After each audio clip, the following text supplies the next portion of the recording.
दोस्तों, आज हम सुनेंगे सुनेली का कुआं, राजस्थानी लोक कहानी। राजस्थान और गुजरात की सीमा पर बसा एक छोटा सा गांव था, नरसी की ढाणी। राजस्थान के और गांवों की तरह यहाँ भी पानी की बहुत कमी थी। गांव की बहू बेटियां सिर पर घड़े रखकर दूर दूर से पानी लाती थीं। इसी गांव की एक बींदनी थी सुनेली।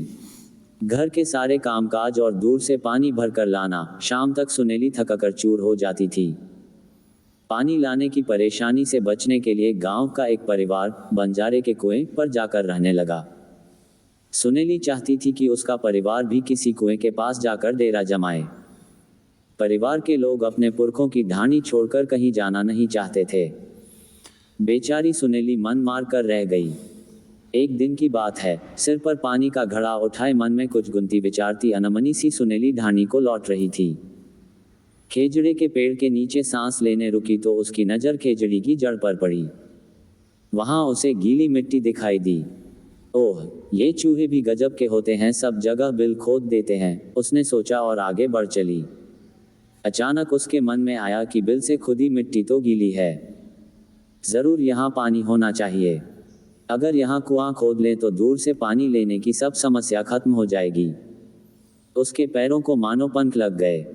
जल्दी से घर पहुंचकर उसने अपने बेटों से कहा, अपने अपने गेंदी फावड़े उठा लो, गांव की खेजड़ी के पेड़ के पास हम कुआं खोदेंगे। तीनों बेटे और उनका पिता सुनेली की बात सुनकर हंसने लगे। चूहों का बिल बनाना कौन सी नई बात है, पर यहाँ पानी कहाँ? उसके पति ने उसे समझाया, पर सुनेली न मानी। तुम मेरे साथ ना आओ तो कोई बात नहीं, मैं अकेली ही कुआं खोद लूंगी, उसने कहा और गेंदी फावड़ा उठाकर चल दी खेजड़ी के पेड़ की ओर। बहुत देर तक जब सुनेली न लौटी तो बूढ़े ठाकुर ने बेटों से उसके बारे में पूछा। वे तीनों हंसते हुए बोले, माँ तो फावड़ा लेकर कुआं खोदने गई है। ठाकुर ने बड़े बेटे को सुनेली को देखने भेजा। बेटा खेजड़ी के पेड़ के पास पहुंचा तो देखता ही रह गया। उसकी माँ फावड़े से खुदाई कर रही थी। पास में बहुत सी ताजी मिट्टी पड़ी थी। उसने भी माँ के हाथों से फावड़ा लेकर खोदना शुरू किया। ऊपर की थोड़ी सी रेत के नीचे गीली मिट्टी निकल रही थी। बेटा पूरे उत्साह से खोदने में लग गया। थोड़ा सुस्ताने के बाद सुनेली ने कहा, बेटा मैं विश्वास के साथ कहती हूँ कि यहाँ नीचे पानी है। सब मिलकर अगर खोदेंगे तो जल्दी ही कुआं बन सकता है, पर अगर कोई नहीं भी खोदता है तो भी मैं यहाँ खुदाई करती रहूंगी। अब तो मैं अपने कुएं का पानी पीकर ही मरूंगी। सुनेली ने बेटे से कहा कि तू खुदाई कर, मैं तेरे लिए रोटी बनाकर लाती हूँ। बेटा जोश में खुदाई करता रहा। सुनेली जब रोटी लेकर आई तो उसने देखा कि जवान बेटे ने अच्छी खासी खुदाई कर दी है। बेटा छाया में बैठकर रोटी खाने लगा तो सुनेली खुद फावड़ा लेकर खुदाई में जुट गई। सांझ को जब माँ बेटे घर लौट रहे थे तो ढाणी व आसपास के लोगों ने उनका मजाक उड़ाया। दोनों चुपचाप घर को लौट आए। मन ही मन वे दोनों बहुत खुश थे। सुबह सवेरे छोटा बेटा सोकर उठा तो उसे घर में माँ नहीं दिखाई दी। घड़ा भी अपनी जगह नहीं था। पास में सो रहे भाई को उठाकर उसने कहा, भाई साहब, माँ शायद ठीक कहती हैं। खेजड़ी इसलिए हरी भरी है कि उसके नीचे जमीन में पानी है। चलो हम भी माँ के काम में हाथ बटाएं। बड़ा भाई थोड़ी देर बैठा सोचता रहा, फिर बोला, तू ठीक कहता है, चल हम चलकर माँ का हाथ बटाएं।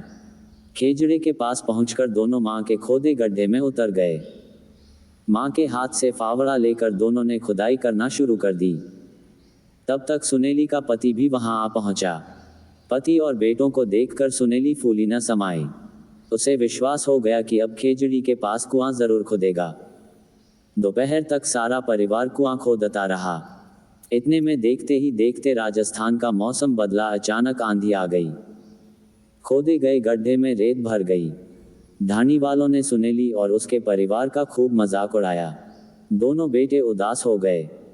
सुनेली ने उनके माथे पर हाथ फेरते हुए कहा, अब हम दिन में आराम करेंगे और रात को चांद की शीतल चांदनी में खुदाई करेंगे। तुम खुदाई करना और मैं मिट्टी फेंकती जाऊंगी। काम फिर आगे बढ़ा। उनकी लगन और विश्वास को देखकर ढाणी वाले भी उनकी मदद के लिए आ गए। क्या छोटा क्या बड़ा, सभी काम में जुट गए। अब सफलता पास ही दिखाई दे रही थी। जैसे जैसे गड्ढा गहरा होता गया मिट्टी ऊपर लाना मुश्किल होने लगा। सुनेली ने तरकीब लगाई, बोली, जैसे कुएं से पानी निकालने के लिए गरारी लगाते हैं, वैसी गरारी यहाँ भी लगा लो। उससे मिट्टी ऊपर खींचना आसान हो जाएगा। अब जैसे ही मिट्टी ऊपर आती बच्चे उसे फेंक आते। जल्दी ही कुएं में गीली मिट्टी निकल आई। गांव में खुशी का ठिकाना न रहा, गुड़ और पताशे बंटे गए। लड़के तो खुशी से नाचने ही लगे। अब खुदाई और जल्दी जल्दी होने लगी। एक के बाद दूसरा कुएं में पानी का झरना फूटता गया और सबके देखते देखते पानी 12 हाथ ऊपर चढ़ गया। कुएं से शीतल और मीठा पानी पीकर चारों ओर सुनेली की समझदारी और लगन की तारीफ होने लगी थी। खुद उसका मन कर रहा था कि वह पानी में खूब खूब नहाए। अपनी जय जयकार सुनकर उसकी आंखें भर आईं। वह बोली, भाई लोगों, अकेला चना भाड़ नहीं फोड़ सकता। अगर आप मेरे साथ नहीं आते तो मैं अकेली भला क्या कर पाती। गांव के सबसे बूढ़े व्यक्ति ने कहा, या तो थारी हिम्मत है, बींदनी सा। चूहे तो बिल खोदते ही हैं। खेजड़ी के पेड़ भी राजस्थान में खूब हैं। पर अपने 80 बरस के जीवन में मैंने किसी को ऐसा सोचते हुए नहीं देखा। सुनेली के खोदे कुएं में पानी कभी खत्म नहीं होता और लोग आज भी उसे सुनेली का कुआं कहते हैं। दोस्तों, आपको राजस्थानी कहानी सुनेली का कुआं कैसी लगी हमें कमेंट करके जरूर बताएं। इस कहानी को अपने मित्रों और परिजनों के साथ भी शेयर करें।